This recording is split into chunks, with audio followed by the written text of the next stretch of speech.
अपनों से जुड़ाव किस तरह से अच्छा है, आज इसी विषय पर चर्चा करेंगे।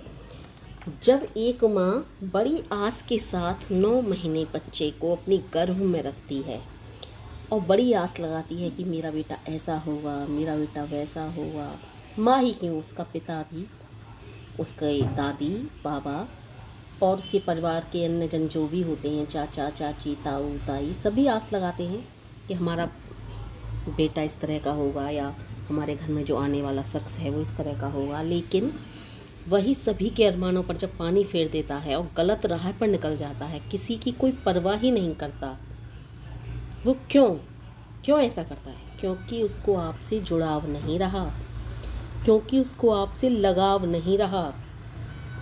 आपने देखा होगा एक छोटा बच्चा, जब उसकी माँ के लिए हम कहते हैं तेरी मम्मी की पिटाई करेंगे, तेरी मम्मी के थप्पड़ लगाएंगे, तो वो या तो रो देगा या फिर ज़्यादा ही हेकड़ बच्चा होगा तो आपको पीटने की कोशिश करेगा अपने छोटे छोटे हाथों से। क्योंकि उसे अपनी माँ से लगाव है, उसे अपनी माँ से प्यार है। जब हम गलत राह पर चलने लगते हैं तो कहीं ना कहीं वो लगाव और वो प्यार हमारा कम होने लगता है, इसलिए हम अपनों की परवाह भी करना ख़त्म कर देते हैं। उनके प्यार की, मान की, सम्मान की हमें कोई चिंता नहीं रहती। माँ सोचती है मेरा बेटा पढ़ने गया है, पढ़कर आएगा, मेरा नाम कमाएगा, नाम ऊंचा करेगा, मान सम्मान दिलाएगा। लेकिन बेटा तो कुछ और ही कर रहा है।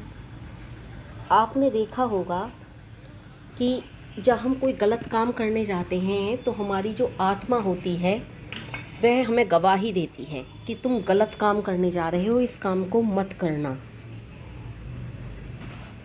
हम उसकी बात को जब सुन लेते हैं तो वो फिर से हमें बार बार सचेत करती है गलत काम करने से पहले। लेकिन यदि हम उसकी बात को सुनना इग्नोर कर देते हैं तो एक दो बार तो वो हमें और करेगी सचेत, लेकिन जैसे जैसे हम उसकी बात को इग्नोर करते चले जाते हैं तो वो भी हमें सचेत करना बंद कर देती है। क्योंकि वह जान चुकी है कि हम गंदे हो चुके हैं, हमारी सोच गंदी हो चुकी है, हम अपनों की ही परवाह नहीं कर रहे। जब हम अपने ही भविष्य की चिंता नहीं कर रहे तो उसकी बात को क्या सुनेंगे, इसलिए वह गवाही देना बंद कर देती है, वह बोलना बंद कर देती है।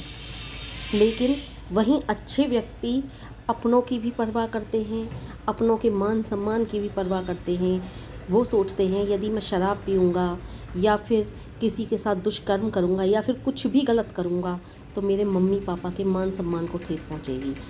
मेरे अड़ोसी पड़ोसी के विषय में भी सोचता है वो, लेकिन जब जो व्यक्ति गलत हो जाता है, अड़ोसी पड़ोसी की तो क्या, वो अपने माता पिता और अपने भविष्य की ही नहीं सोचता। तो मैं इसी टॉपिक को यहीं पर समाप्त करती हूँ। मिलती हूँ किसी अन्य विषय की चर्चा पर, किसी अन्य